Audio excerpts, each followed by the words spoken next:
I can't see Harvey? you very well. There. That's okay. We'll get started in 3, 2, 1. Hi, and welcome to Seriously Pointless Conversations About Culture, your seriously pointless podcast about all your nerdy and geeky things throughout time and across the forbidden forest, James. Wow. I just said James. It's Jackie. We're gonna throw that in the messed up reel. That's what we're gonna do. Okay, Starts with a J. because apparently I can't tell gender. But anyways, I was gonna say if I I don't look see like gender, James, I'll be Jackie. concerned. Anyways, okay. No offense, James. 1, 2, 3. And who are you? Oh, sorry, sir. I'm Harry, sir. Harry Potter. Good Lord. Are you really? Well, Ron's told us all about you, of course. When did you get here? This morning. Your sons flew that enchanted car of yours to Surrey and back last night. Did you really? How'd it go? I mean, that was very wrong indeed, boys. Very wrong of you. Hi, and welcome to Seriously Pointless Conversations About Culture, your seriously pointless podcast about all your nerdy and geek things across time and the forbidden forest. My name's David, and I'm joined today by Jackie. How you doing? I'm good. You been good? So I know we've been a little busy the last couple months or so. Yeah, you think? Yeah, just a little bit, right? I know with if anybody hears any cooing or whatnot, that's our newest addition to the family. Marcela, she has decided to join us for this one. She's not as free spirited and running around as the other one is. We have to take a little more care of her. So just give us some leeway today, guys. But if you guys hadn't heard from the intro, we will be talking about Harry Potter and the Chamber of Secrets. This is going to be part of our Harry Potter series that we've started already. And we decided finally, and that way we have a little bit of a break after a month of a break-in, Marcy breaking us in. We decided to jump back up on that horse, and we're going to try and maybe do a couple more of these Harry Potter books, because these are something that we have a long history with. I know you do, especially, don't you, Jackie? Yeah, I love the books, and I've reread them, all of them, at least twice, and I feel like, in English, especially the first 3. In English and Spanish, right? Well, yeah, I've only read the first 2 in Spanish. But yeah, the first 3, big fans. I know they're a big fan. They're great. So before we get deep dive into the lore that is Harry Potter, this magical wonderful wizarding world that it is, what have you been up to while other than taking care of the little one? I mean, you kind of got it. I did start watching Loki. On Disney Plus and really enjoyed that. Really enjoying it. And watched Raya and The Last Dragon, really enjoyed that.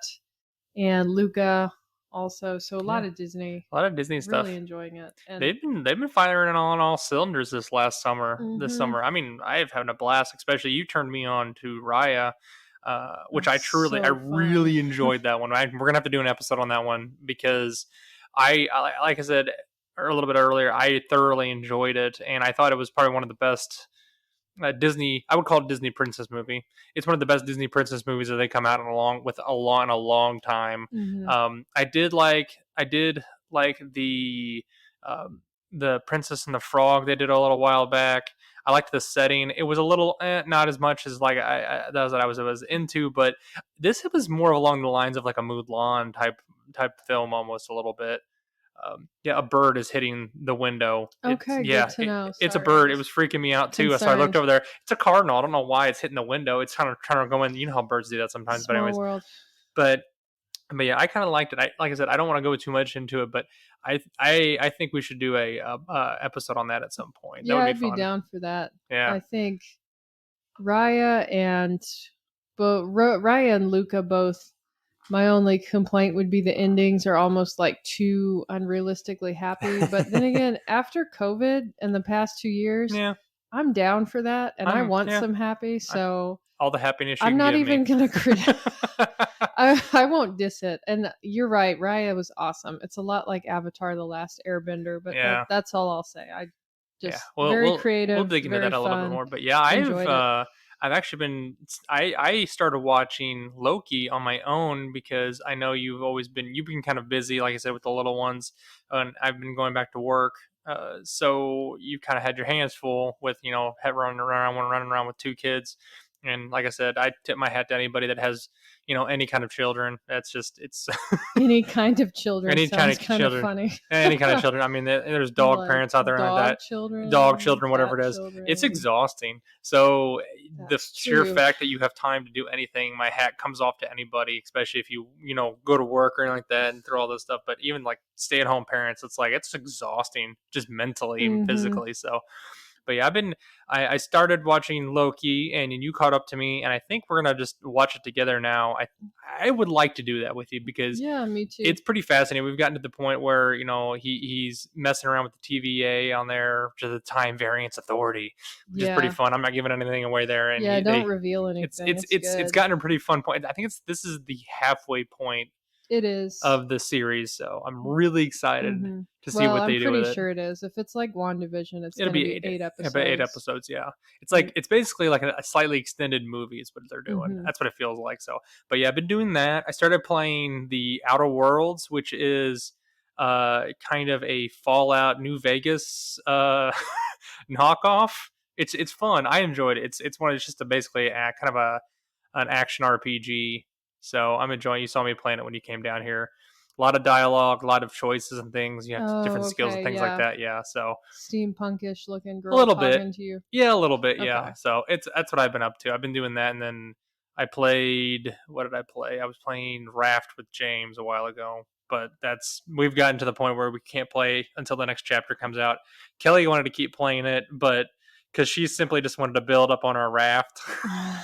Just build it out and make it this monstrosity, like a yacht, kind of. Yeah. And I was just like, she was like, we need spinning rims. Kelly, I love Kelly to death, but what she does is she gets super into the farming aspects of all these games. Yeah, which is great because I could care less about it. James and I are like, what's the end game on the technology tree? How do we get there? Like, what's the most advanced things we can build? Kelly's like, well, we need to do the basic stuff first, like being able to eat. Yeah, so, that's how I would be. She handles make it look pretty. Yeah, she makes it look pretty and handles it and tells us, hey, this looks dumb right here, guys. We need to move things around. So luckily she's there to kind of curtail our spontaneity, our over enthusiastic adventurousness. Impulsiveness. That's definitely a good word for it. So she's definitely there to curtail it a little bit, but yeah, so I think it's gonna be fun once they get the next chapter out. But talking about something that I really love, also in the vein of Harry Potter, I actually just read the Cursed Child, Harry Potter and the Cursed Child, which I know she probably won't do it because it's a stage play, but if they ever decide when they want to make like a sequel movie, that would be it. That would be phenomenal because it's about Harry Potter, one of Harry Potter's kids, and and Draco Malfoy's boy. So it's very good. I heard you because you were doing that as audiobook, so I heard snippets of it, and it sounded really interesting, but I didn't. Like, I tried to stop paying attention because then I thought, okay, like now I'm dissecting what's happening and I want to read it myself and give it justice. No. It's on my to-do list. No, I understand completely. And like I said, I think I have the audiobook somewhere and I'm sure you could listen to it on your own. Yeah. I'll get it for you. So, but I anyways, like to read. I want to read. You're much more visual and I'm more auditory. So I like listening to music, not books. No offense. Audiobooks are great. Okay. Glad they exist. Speaking of books that I know you've read, like you said earlier, tons of times, Harry Potter and the Chamber of Secrets is a fantasy novel written by British author J.K. Rowling and is the second novel in the Harry Potter series. The plot follows Harry's second year at Hogwarts School of Witchcraft and Wizardry. Wow. Wizardry. During which a series of messages on the wall of the school's corridors warn that the Chamber of Secrets has been opened, and that the heir of Slytherin would kill all pupils who do not come from all magical families, purebloods. These threats are found after attacks that leave students of the school petrified. Throughout the year, Harry and his friends Ron and Hermione investigate the attacks. That is a brief synopsis of the book. I don't want to go too like ruin the whole thing because I'm sure most of our listeners have read this, but it's one of those books that just kind of, it was a triumph, and I thought it was a very good sequel to an already popular first novel. What do you think? Yeah, I agree. I think from reading the books, it's pretty evident that the sequels were not afterthoughts. Like, you could tell that Rowling had this grandiose plan. Like, she had everything linked together, and you can see that. So, I guess I feel this more with movies, where like the sequels to movies can be really weak, and books, I suppose. Well, a lot of the books I've read, it does seem like books are a much stronger medium for sequels, and I think this is a good example of that. But yeah, it's just nice to see her fleshing out the world that she's built. Oh, absolutely. And especially like, well, and she even sets it up in the first one. Like, you go to Hogwarts when you're 11 and you stay there for 7 years. And so we're like, okay, this is year 2. So we know there's going to be like 7 of these. I don't know. I love it. And you see that, you kind of see that trope now that she set it up. You didn't really see it as much in other books, but they have like year 1, year 2, year 3. Like, they do this, basically what I call them Harry Potter knockoffs. Oh, I'm sure. All over the place, because they're like, oh, this is an easy thing for us to do. Let's set this up. It's good to set up a series type thing. But she definitely, like you said, she definitely had a plan. After, from what I remember reading some of the interviews I read, she initially thought that she wanted to do a minimum of 4 books. Okay. And once she got into the second book, after the first book was such a commercial success, she's like, I have to do this justice. And so she wanted to do the full 7 years. Yeah, and really flesh it out All the way. And the publishers are like, cool, gonna make us money. If you want to write as much as you want, let's make some money. That's how they were down with it. So so the book was published in the United Kingdom on July 2nd, 1998 by Bloomsbury, and later in the United States on June 2nd and 99 by Scholastic Inc. So Scholastic Inc., I believe, has all the publishing rights for the Harry Potter stuff. I'm pretty sure they do, just from, just looking like at my old books that I have, like all of them say Scholastic on them. Well, that's where you first saw these at, or in a lot of these Scholastic book fairs that we have here. And if you guys are not familiar with some of the stuff that the Scholastic book fairs in the United States, they were very big. I don't know if they still do them or not in schools or not, but it's one of those. It was basically like bringing a bookstore that was geared towards children to your school, and I think they got some of the school would get some of the proceeds, or I don't remember if it was just like they paid them a one-time fee to set up in the school or whatever it was. Who knows what it was? But I think it was very mutually beneficial for both schools, because I remember there was always like at least 2 or 3 of them a year, from what I remember. Well, and I remember getting so excited, and they would take us down. This is elementary / like middle school. Yeah. They would take us K through 8. Yeah, they would take us down to the book fair. Like in school, like whenever we had a break, I guess they'd take us down so we could look at it. And then I think they also had them open sometimes, like after church, because I remember we'd go over and they'd always have it in the old what was it? Maria room. The Maria room, yeah. I love that place, man. A lot of good memories. That was my first introduction to Spanish. Yeah, in that room. Was where my Spanish class I'm pretty sure she wanted to kill me, that teacher. Probably. Yeah, probably. Well, Anyway. Thank God I wasn't in that class to witness that. Now you know. Yeah, book fairs. I teach at a high school, so I don't know. We don't do that sort of thing, but the elementaries might. I don't know. Those kids scare me, so I don't really talk to them or to small the little teachers. snot-nosed children. Yeah, I mean they're cute, but I don't. Even though we're gonna have a couple of those in a few years, so yeah, well, it's a little bit easier when it's your own child. It's different when you're yeah. That's why my stay-at-home mom running my own daycare thing failed, because I thought, I can like take all these kids in and teach them Spanish, and then I realized I don't really like other kids. I just like my kids. Oh yeah. So no, it's true. I think I enjoy the vast majority of children because you can kind of interact with them and connect with them quite a bit. But it's one of those things. It's trying to find that balance of like, can I find something that will connect with these kids? And it's a lot. It's pretty hard to do that with some kids. So, Yeah. and sometimes you're afraid you're going to scare them. That's definitely how I feel sometimes because they don't know you. A lot of times, they have that stranger danger kind of thing. But speaking of frightening children, Yeah, I was gonna say sorry. Well, no, it's okay. Speaking of tangent.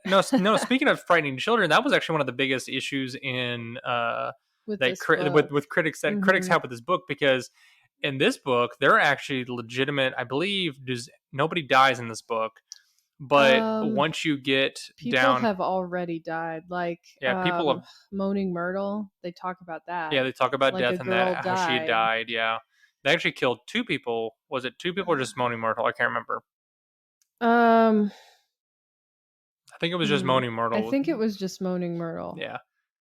Because she gets stuck. She's stuck in the toilet, which is where you find out where the chamber is and all that stuff. But they said that one of the biggest issues with this was that critics had with it was they thought it was too scary for children because once you get into like the kind of showdown scene at the very end with the heir of Slytherin, which I'm not going to ruin who that is, but I'm sure if you read this, it's been out for almost over a decade or over almost 2 decades now at this point.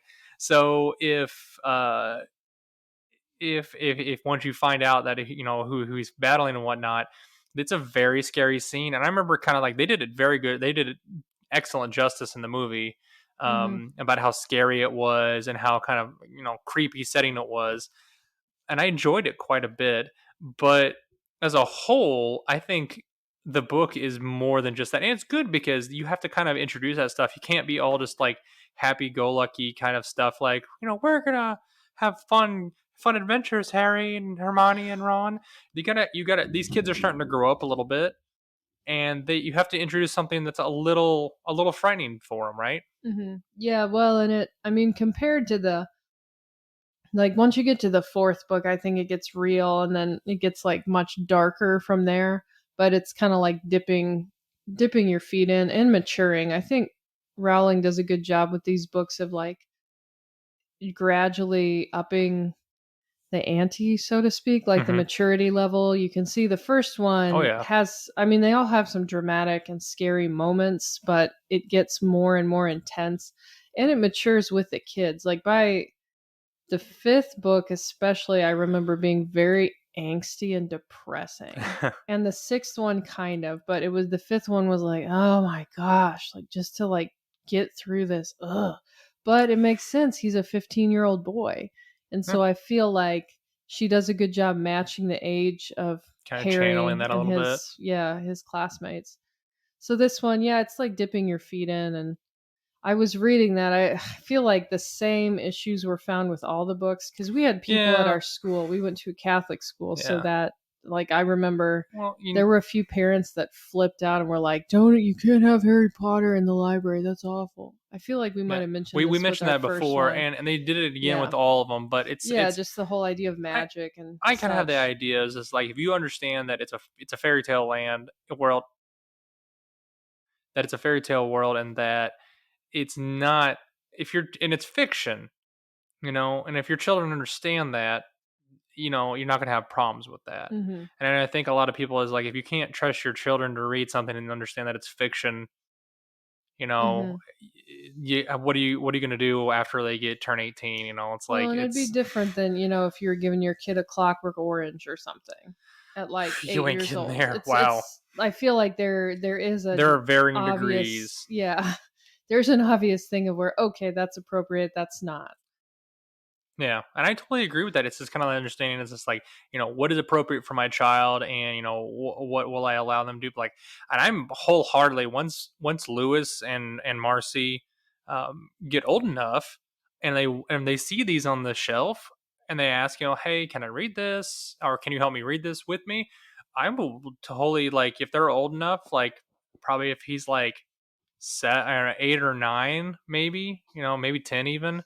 If he wants to read this, I'll sit down and read it with him, kind of like my mom used to do with me with like Redwall. Yeah. Which was one of actually some of the greatest times of my life. Which I vividly remember. This is digging down real fast. We would sit down and we'd read like a couple chapters a night together, like me, my mom, and I'm sorry, my mom, my sister, and I. I'll use correct grammar there. Don't ding me for points on that, Jackie. And then the nights that my mom would have to either work or she was gone doing something, we actually recorded our voices. We would read it out loud, and mom would re-listen to it. Or maybe she said she listened to it. I don't know what she did, but I'm pretty sure there was a tape somewhere with my voice on it and Rachel's voice on it, and we were reading the book out loud. That's awesome. Yeah, and I remember I was young. I was like 8 or 9, and I was reading Redwall, and that definitely had violence in it. Mm-hmm. So, yeah, but those were good books. It's just trying to figure out exactly like you said, trying to figure out what your kids are ready for. Mm-hmm. And I think these are great, coming of age books. Like this is a great series for kids to get into once they kind of start hitting that preteen, upper adolescent age, and the hero's journey and such. Like, I feel like and I don't know. I think they're very accessible too. Absolutely. And yeah, and there's a lot of those themes throughout the whole series, which I think would be an amazing thing. And they do a very good job of like adapting that into the film even. And you see that especially with as Harry, grows up at the Dursleys, and he also kind of figures out once he like interacts with Ron, because that's the whole point of Ron. Even though Ron may not be the bravest or the strongest or the smartest, he's got like the most heart out of all. He's the heart of the group. And you really get that like whenever you go to the first time you meet his family, which is actually this book. Yeah, which is his book, right? Because this is where and you meet Mr. Weasley, Mrs. Weasley, the twins, even because you meet the twins in the first book, but you meet them even more in this book. You meet Ginny for the first time in this book, I believe. Mm-hmm. She's in the first one, but it's just like a little redheaded girl waving goodbye and looking at Harry. Yeah, it's right at the beginning of the book. Yeah, when he's going to the platform 9 3/4. And this one, you actually get to meet her. Mm-hmm. Because she's coming to Hogwarts as like a first year. Yeah, which she actually is part of one of the integral parts of this book. She's like a big part. Yeah. So and you start to notice all these different themes that they start to throw in there, and I think they do a very good job of, like I said, adapting it into the movie, and you see it. But I think the book does obviously like all I pretty much always prefer the book written materials, except for Howl's Moving Castle. It's only exception. I think I mentioned that before. It definitely does a disservice to it. But let me ask you this: so obviously you enjoy the written stuff. Are there any favorite quotes you have? Because I have a ton of quotes on here. Yeah, I kind of skim those. I didn't realize. I think I might have said this quote for our podcast on the Sorcerer's Stone, but my favorite quote of all time from the Harry Potter series, and I want to look it up again to make sure I'm doing it justice. Do you want me to do a couple of mine before you do that, or are you looking it up right now? No, I got it. It's the first one you pick, because it's what Albus says to Harry. It is our choices, Harry, that show what we truly are, far more than our abilities. I just feel like that's a very good thing to live by, because this is where I really thought, I don't know why I thought this was the first one. Oh, I was thinking of the Mirror of Erised, and it was a different quote. But anyway, this is where Harry starts having some kind of connections to Slytherin and like to the Dark Lord. It's like a touch of it, and he's kind of like, he keeps remembering back to, the Sorting Hat said I would have done really well in Slytherin. He starts speaking Parseltongue, right? Yeah, exactly. And so he's just getting like really doubting himself and thinking like, oh my gosh. But I love how Albus says that, and I think that's a wonderful advice to live by. Like, it's your choices. It's not what you can do. It's what you choose to do. Yeah. And that's my favorite of all time. And by that, I think that's a good life quote. Technically, Voldemort or Tom Riddle, he could have been one of the bravest, most intelligent, smartest wizards out there, but he chose to go very dark things. A very, very different path, which you find we will talk about in later episodes. A foreshadowing, if you would. Exactly. Yes, but do you want any more quotes, or do you want me to read some out for you? How about you read one more? I'll read the second one you put just because it's beautiful. It's just ridiculous, but Moaning Myrtle. Yeah. Oh, well, I'd just been thinking, if you had died, you'd have been welcome to share my toilet. She is the actress they pick in the films. Perfect. She was spot on. And I love how she's always like looking at Harry and batting her eyes. And especially when the fourth one, he's taking the bath and it's all like the bubbles to try and figure out that one clue with the egg. And she's like, oh, the bubbles are almost all gone. And you're just like, That one gets like, whoa now. Like, Moaning Myrtle's a little pervert risque. there. A little bit on the pervert side there, but that's sorry. Moaning Myrtle's great. I'm glad she makes her appearance here and it's beautiful. So I have a couple more that I definitely want to say. So this was towards the end of the book. This is an interaction between Mrs. Weasley, her children, and then and I believe Harry. I believe that's what it was. No, she does that later on. So okay, he goes, Ginny, said Mr. Weasley, flabbergasted. Is it Mr. or It's Mrs.? It's Mr. Weasley. I apologize. I feel like in the book, it's Mr. Weasley. Mr. But in the movie, I'm pretty sure it's the mom Mrs. says that. Yeah, she does all that. Yeah, I feel like. So let me start again. Ginny, said Mr. Weasley, flabbergasted. Haven't I taught you anything? What have I always told you? Never trust anything that can think for itself if you can't see where it keeps its brain. And that's just like, that's Mr. Weasley to a T. It's just like, there's a couple other ones I want to do about him. So this is another one. This is like right after he meets Harry. So after they Shanghai Harry away from the Dursleys, and they kind of get him in there. One you're gonna and so he looks. I remember this vividly. He listening to the audiobook. Mr. Weasley like leans down and he looks at Harry and he goes, "What exactly is the function of a rubber ducky?" It's just like, what? It's like this man has this insane. He's obsessed with Muggle stuff. Muggle like stuff. It's really funny. Yeah. He just thinks it's fascinating, and I will say the actor is spot on. Like, oh, I love him. So, fun fact: I believe he is. I don't know if he's in Narnia. One of the first. No, he's not in this. The BBC versions are Narnia. I think that's a different guy. I think I'm thinking of him and something else. So, but he does a lot of BBC stuff, and he's an excellent actor. It's kind of like the guy that Stardust. He was the goat that got turned into a man. And he jumps up on the counter. I'm like, what is that? The unicorn headbutts it. Well, it's kind of like Uncle Dursley. He plays Vernon Dursley, Uncle Dursley. He plays the King of England in Pirates 4. Really? I think, yeah. Oh, wow. Oh, yeah. See, I don't remember. It's such a dumb movie. That's the only thing I remember about him. He's in there, and I love him as an actor. He's just so rotund, but he's a very good actor, though. Is. So, one more. What is it at? I have to find it. Oh, this one is from Albus Dumbledore, and this is towards the end there. It was. And I must draft an advertisement for the Daily Prophet, too, he added thoughtfully. We'll be needing a new defense against the dark arts teacher. Dear me, we do seem to run through them, don't we? I love that. And that reminds me that in this book, you get to meet Gilderoy Lockhart, the famed Galan. Sorry, that's Spanish. I'm trying to think of the best translation for that. It's like a good-looking hunk of a guy. Except he's got nothing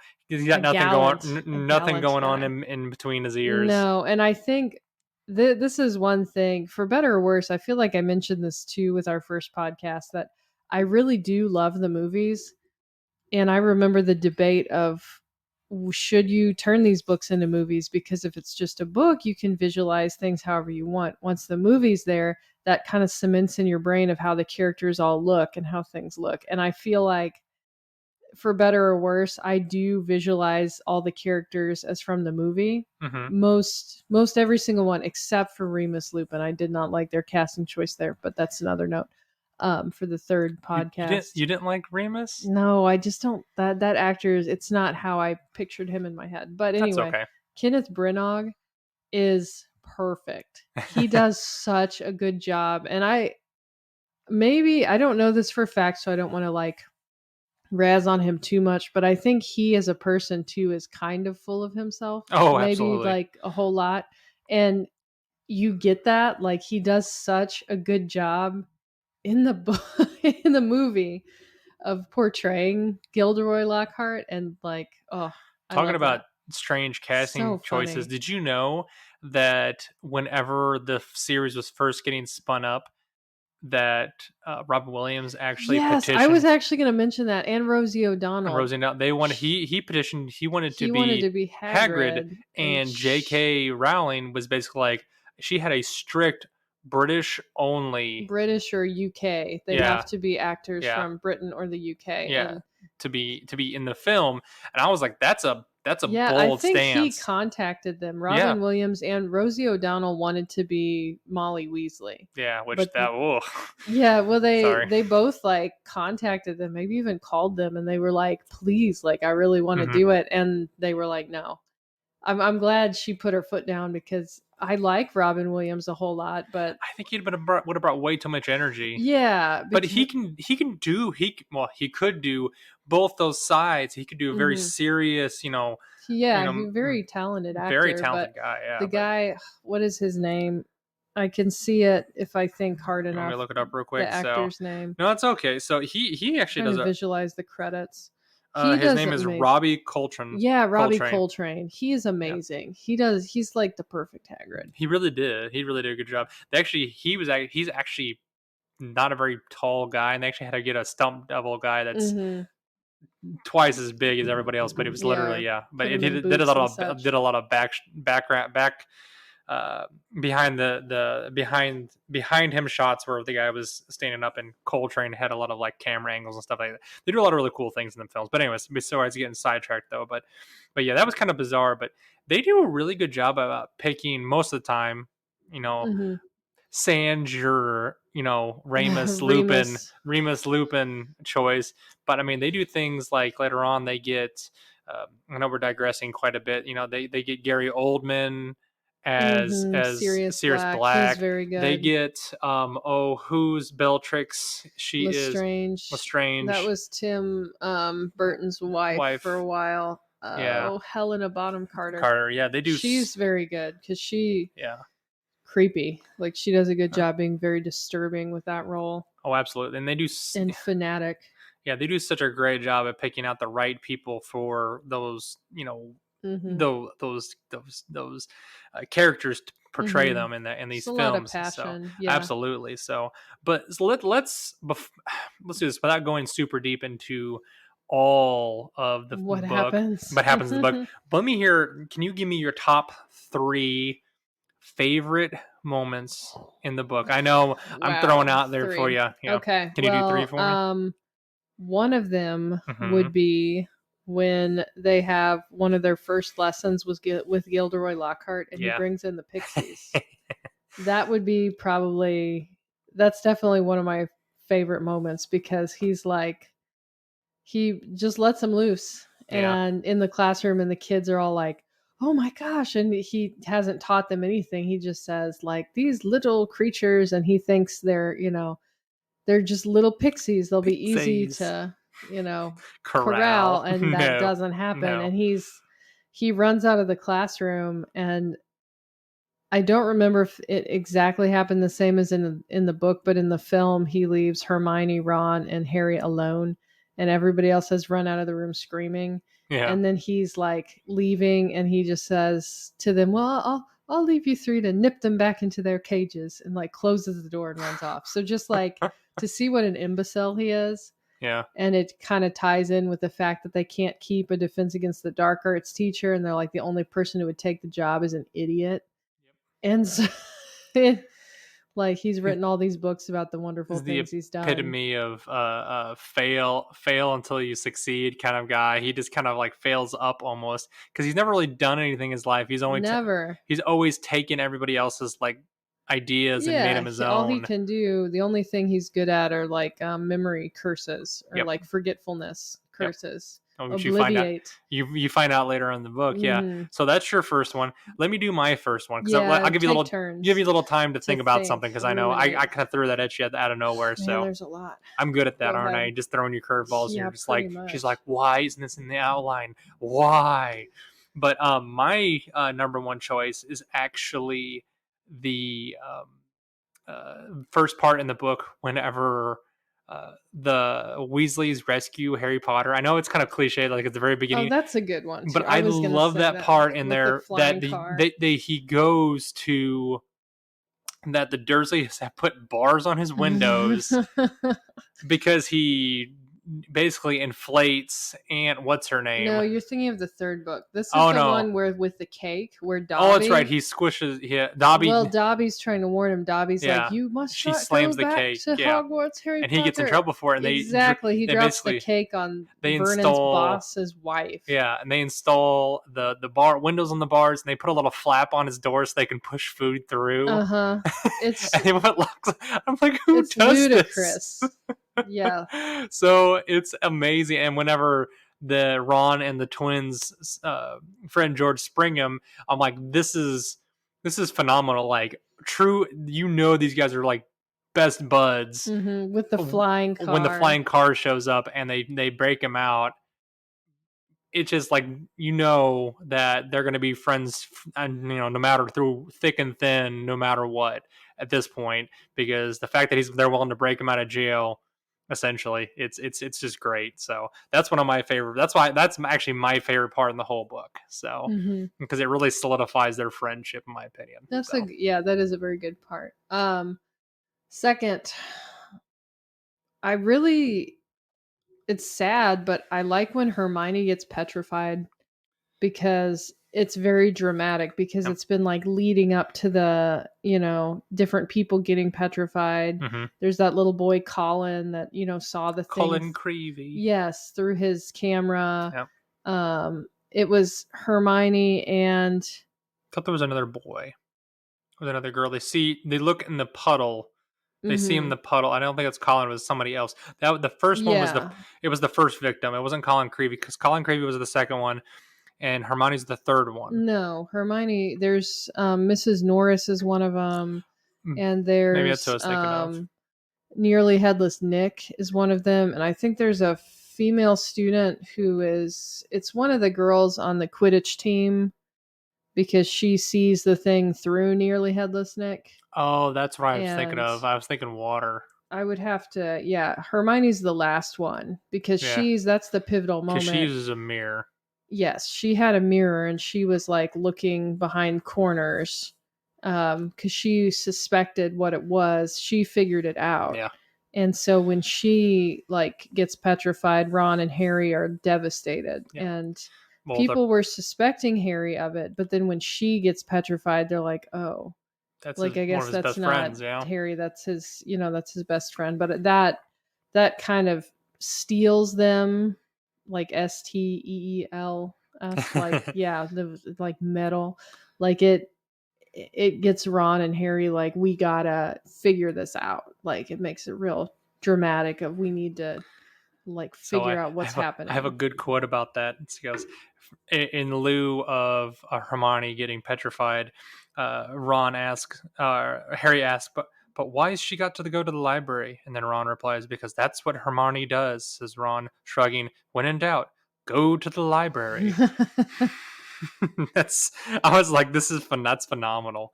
So yeah, that really does steal them as a group because they have something at stake now. Because in the first book, they're very much kind of, they do have to sacrifice Ron. You think he gets hurt or whatever, but he's fine when during the chess set.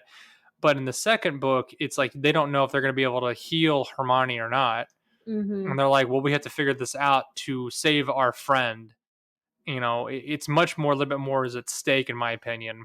It's a lot more dramatic. Yeah, so and the film does a good job, too, of making it like when they turn the corner. And that's where I think maybe Professor McGonagall like brings them and she's, shows them in the infirmary who it is. And they're just like, she's like, I'm very sorry. And Harry and Ron are really like devastated. They're just absolutely devastated. But I think so. Moving on to my second position or my second spot for favorite moment, I really like the point where Harry gets the diary for the first time, and he actually goes kind of Oh. meets Tom Riddle, and Tom Riddle basically plays that game with him a little bit and Mhm. tries to show him, and he sees Hagrid when he's a kid, and Oh, Hagrid kind of gets and you Aragog Garrick, and you meet Aragog, introducing and the that kind of spider. sets them in a That's a good way. one. I really enjoyed that one because it kind of sets things up to kind of show you that, like, hey,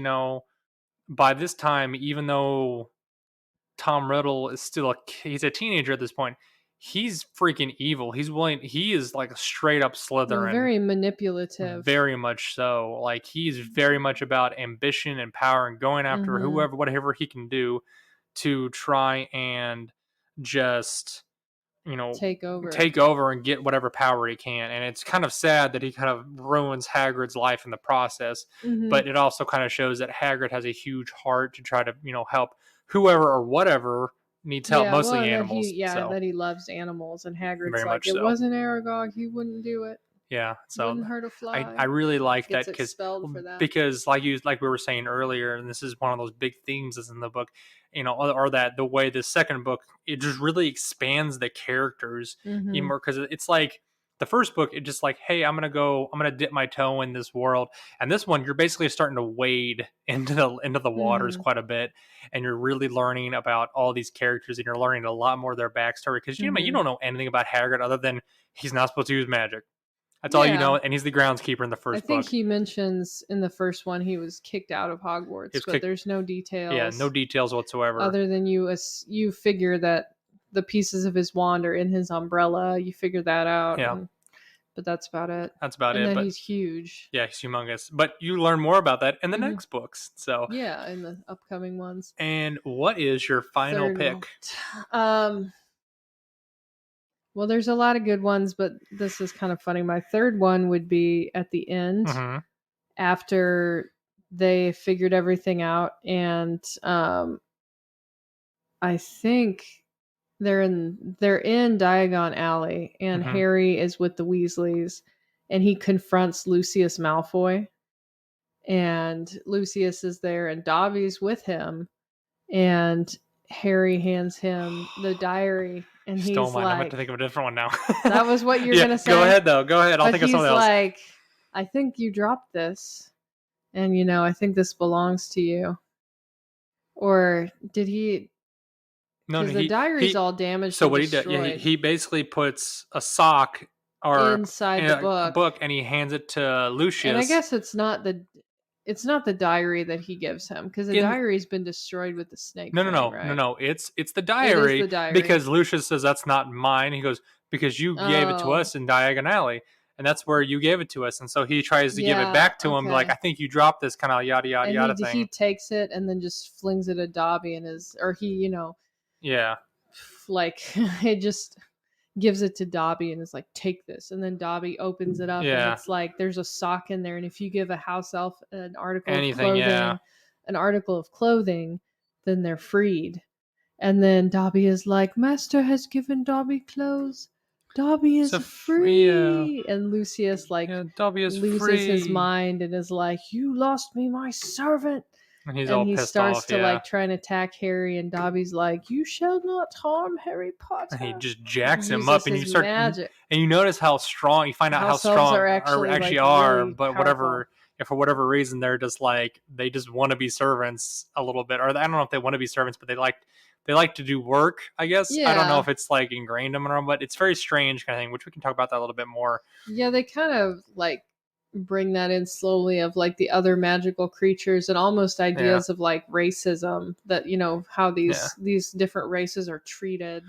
They're almost kind Um, of like second class citizens, because you learn yeah, that, you kind of get that in they're that. later books, especially with like the centaurs, because you Yeah, they learn that with treat the like with gnomes that way, the yeah, centaurs, the friends elves. and the elves, and then even like the goblins and green gots.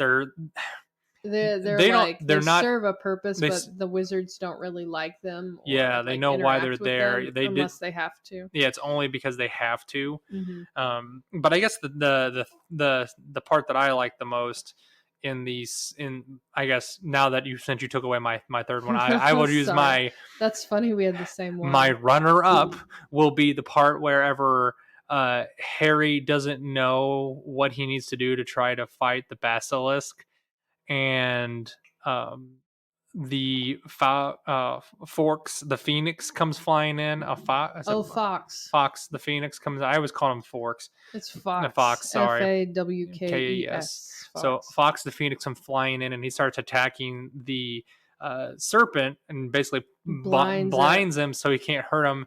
And then that's when Harry reaches inside the Sorting Hat, because he drops off the Sorting Hat, and he reaches in and he pulls out the sword of Godric Gryffindor.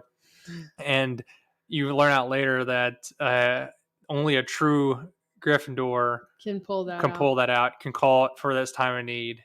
And it's really cool, and you end up finding it later on down the line in a couple other books. But it's really cool that he pulls that out, and that's kind of one of those, So Harry's like, it kind of solidifies him as saying, "Hey, you're supposed to be in this house for a reason.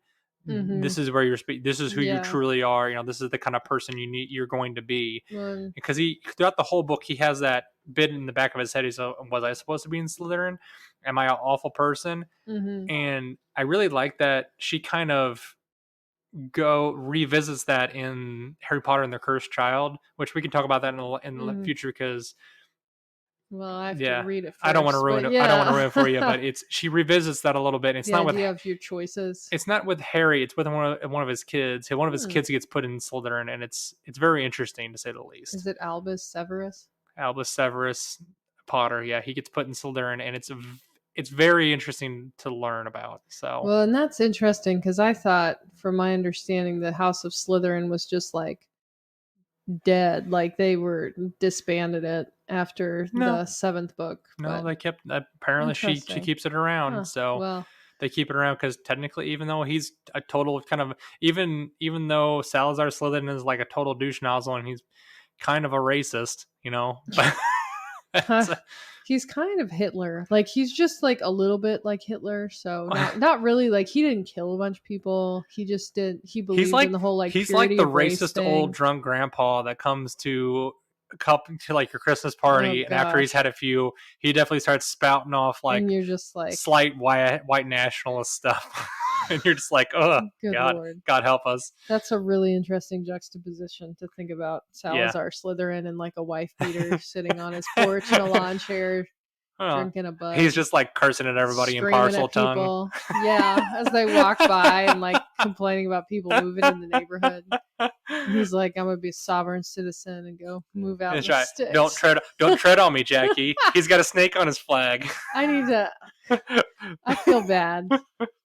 I know people like that. Just let it go. This is rural Missouri. This is what happens. This is what you see, unfortunately. So I don't think people quite understand until you live around it. And like I teach some students who when you live in a deep red state, I'm going to stop talking about it. I need to stop talking about it. It's just, you get these, it's funny when most people around here, they're moderate Republicans. I get that. And then you get those people, like, it's on both sides. The outliers. You get the outliers. Always the outliers. We got the conservative outliers. We definitely have those here, and they can be scary. So. Oh yeah. Like Salazar Slytherin is scary. Very much so. But yeah, so moving on from political debates, because that's what people come here for. But yeah, those are the top 3 spots that we really, our top 3 moments that we enjoy in there. What do you how do you feel the movie does on adapting? I know we've talked about this a little bit already. How do you feel like the movie does in adapting the book? So I will say, preface, that it's been a very long time since I've read all the books. You can check them all out now on the Harry Potter series on HBO Max. Great. And I know we rewatched all the movies probably 2 years ago. Yeah.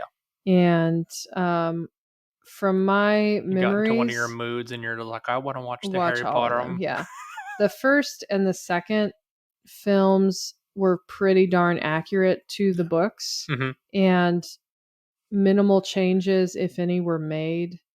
The biggest change I remember from, well, all of the books is that they took out, oh, what's his face? Peeves, the poltergeist. Yeah. Like, he's just gone.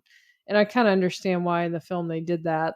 To just be another thing to explain. Yeah, and another thing, yeah. Plot point that's not exactly needed, but helpful. This one, again, like I mentioned, Kenneth Branagh is spot on. Yep. I think the actors do a very good job. And this first and second movie are directed by Christopher Columbus, who did Home Alone. And pardon, that's Marcy. She's just kind of moving around a little bit. Ready to wake up, but that's okay. I like Christopher Columbus's style. Mm-hmm. Though I will say the third film, I love. What is the name? It's a Mexican director, and I can't remember his name, but I really like the third film. Does he just do the third one? Yes. Okay. And then I don't remember who they got for the others, but it was different people. And also the first two are the only ones that Richard Harris is in as Dumbledore, and he does a very good job. It's very sad, but the guy that replaces him is awesome, though. Like, I love him. I think he does a wonderful job too, and makes him more quirky. This first Albus is almost more like he's very mildly humorous, but you don't get the quirkiness as much. He's just kind of standoffish and alone. From what I've gathered, I think he's like a decade older than the guy that replaces him. And I think I kind of think he was dying too already. Like, he was sick, and you can kind of feel that. But the effects are good. Harry is wonderful. You know, the three main characters do a great job. What would you give it out of 10? Out of 10 stars? Yeah. 8. 8 or 9. I'd give it a 7 probably. Maybe 7.5. I'm a little critical. I'm a little critical. Because I did enjoy it, but I never liked it as much as the movie. Or as the book. Can I say that? Well, yeah. Yeah, I feel like all of them would be at the most a 9 for me, because the book for me is always better with these ones. I think the book is great. Yeah. But that's just me, though. But they did a good job. I liked it. Well, let's move on to a couple other things before Marcy wakes up. So themes within the film or within the book. What are some major themes that you see? I mean, we've kind of already talked about the one about quite a choices, few of them. Because that to me is a big one. Of it's not your abilities, but your choices that define you. Mm-hmm. And the whole idea of Harry being in Slytherin versus Gryffindor, he chose Gryffindor, even though he had all the abilities to let him succeed in Slytherin. He chose to be in Gryffindor. Choices, as in like Hagrid, he chose to try to protect, his pet, and he didn't tell anybody, but like he just took it. He just took the rap, is what he did. Mm-hmm. Yeah, and he told, I don't know, choices too with Tom, because Tom, of course, paints himself, and you see this very well done in the movie. Yeah, but paints in the book himself, too. He paints as himself head boy. As the savior, and he's like, he confronts Hagrid, but it's like, Hagrid, it has to go. This is not right, and almost being like the mature adult of, even though he's still a kid in that. This would be kind of early on in his sinister career as becoming Lord Voldemort. Exactly. And starting to make those choices on, hey, I'm going to crush whoever gets in my way. And it's also other ideas on choices too. Ginny makes the choice to not tell anybody about the diary and what's going on. About what's going on. And that's kind of one of those things whenever you're young, and I can't speak to this because I'm not a woman, and I'm not, I don't know what you guys we're going through, but it seems like, with women, it's whenever you're young and you're young in that age there, and you're going into adolescence, you're emotionally vulnerable. You're very emotionally vulnerable, and it's a lot harder for you to want to open up to people. And then of course, and when you do, you kind of, you might, open up to the wrong kinds of people and make a mistake. And it's okay. But that's that's what you said. And like we said earlier, that's kind of part of growing up, right? Learning how to distinguish, who should I open up to and who's a good person, kind of making your, judgment, and like, do I want to be friends with this person, or like, is this person probably not somebody I should be hanging around with? And that's something you have to kind of learn on your own, right? And unfortunately, obviously, you may have a bad taste in people because you chose to marry me. So, obviously, that's your words, not mine. I know, we'll go with that. So, other things that I see in there, I see identity, which kind of goes along with choices a little bit. Very much identity, as in this really cements, like I said, this really sets about the identity of a lot of the characters within the book, right? This really cements that the Dursleys are just kind of awful people in the book, and that can kind of be explained, like because Harry's, like we talk about later on, we learn that Harry is probably kind of the reason why they're like that, because he's a Horcrux, he's just like he's kind of got a little bit of Voldemort in him, and you'll learn about this later. But you kind of find out, maybe him being around them has caused them to become kind of jerks. They were hateful from the get-go. They're hateful, but it like amplifies it almost. That's what I kind of feel like. Interesting perspective. That's kind of how I would think it would. I think it would amplify it a little bit, but it's just he doesn't have that effect on any of his other friends, but which I would think, maybe like brings out the good in some, the bad in others. He's also around them. I don't know, significantly, like he has to stay in their house a lot more, but I don't know. Maybe that's just me, but yeah, obviously, even without that being the case, they're just awful people. But also solidifies the idea of Ron, the Weasleys' identities, like what parts they have to play, and like everything above all else is most important to them is family. Mm-hmm. Family is the most important thing, to be there for each other. You get to meet Malfoy's family. Yeah, you find out that Lucius's power is the most important thing to him. Excuse me. And it's kind of sad, really, that he even kind of puts that almost above his kid until, later on you find out in the very end that he finds that power is not the most important thing, obviously. So, but what else do you see going on in here? Big old dead silence. Well, it's funny what sleep deprivation does to you. That's okay.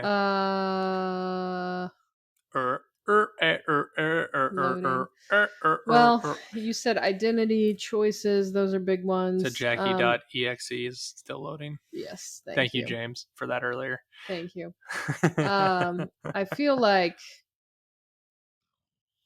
camaraderie, friendship. Yeah, more friendship. I feel like these books do a pretty good job with that, because Harry, Ron, and Hermione really enhancing the relationship. Caring for each other. They all kind of start to really work together. Like Hermione at first, like in the first book, she was kind of a busybody, or kind of a busybody kind of a no rules should be broken kind of person. And this one, she's like, let's make some Polyjuice potion, guys. Let's I'm gonna let you guys turn into Crab and Goyle, and I'm gonna turn into a kitty cat. Well, that wasn't the plan, but yeah. So, but yeah, she starts to kind of a little bit more of a rule breaker, and she kind of starts to, be okay with, doing stuff that would skirt the line. And you can kind of see that their personalities are kind of wearing on each other, and they're kind of absorbing a little bit of each other into their own personalities. Kind of like, because Harry's like, well, we should look up this information now.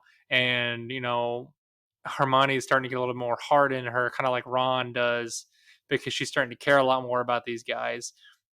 And Ron is kind of like, yeah, I'm going to try and be brave like Harry, even though I'm not very good at it. Well, and even when you mentioned one of your favorite scenes when Ron and his brothers, the twins, break Harry out of the Dursleys' house, like that's showing friendship, that they were very much willing so to do that. Takes him to their house, and their mom just straight up welcomes them. Yeah. And she's like yelling at the twins and Ron. And Harry, so lovely to see you. Look, so lovely to see you. You could have been seen. It's phenomenal. But yeah, there's so many other things. I think another thing. Yeah, go ahead. About the diary. Well, and like manipulation, and take care. Like, be very careful who you open yourself up to, because Tom in the diary is extremely manipulative. With Ginny and then Harry for a short time. And I guess one final theme, self-sacrifice, because you didn't mention this, but at the end when Harry's fighting the basilisk, he does get bitten and he's dying. And if it wasn't for Fawkes the Phoenix to cry on him, like the magic phoenix tears cure him, otherwise he would have died. That's right. And then we wouldn't have gotten little baby Fawkes. Yeah. Cutest little adorable baby phoenix ever. No, I think he does that in the beginning of the book.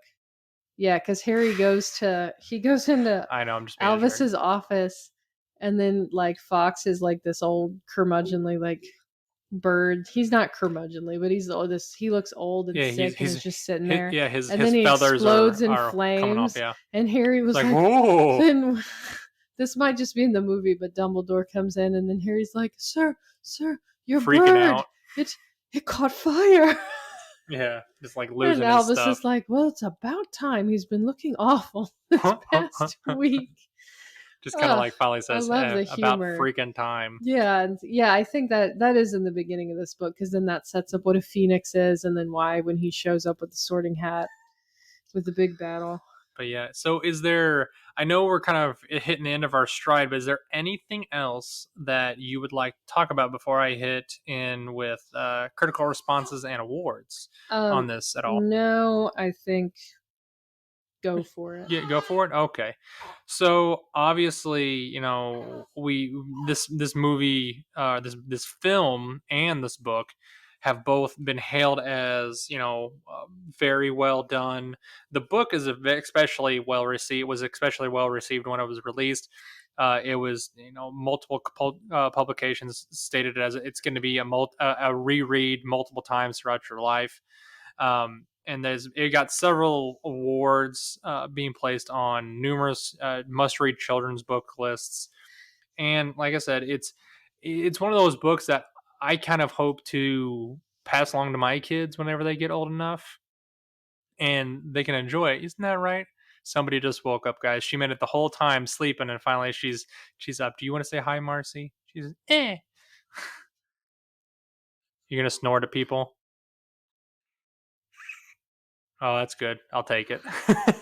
You made a cute little yawn. I don't know if a cute little yawn. Maybe she pick that up. Maybe she got it. But anyways, guys, I hope you have enjoyed our episode on Harry Potter and the Chamber of Secrets. This is this is going to be number 2 of 7 that hopefully we'll be getting out here in the near future. Maybe probably within the year. Probably we're going to try and get these all done.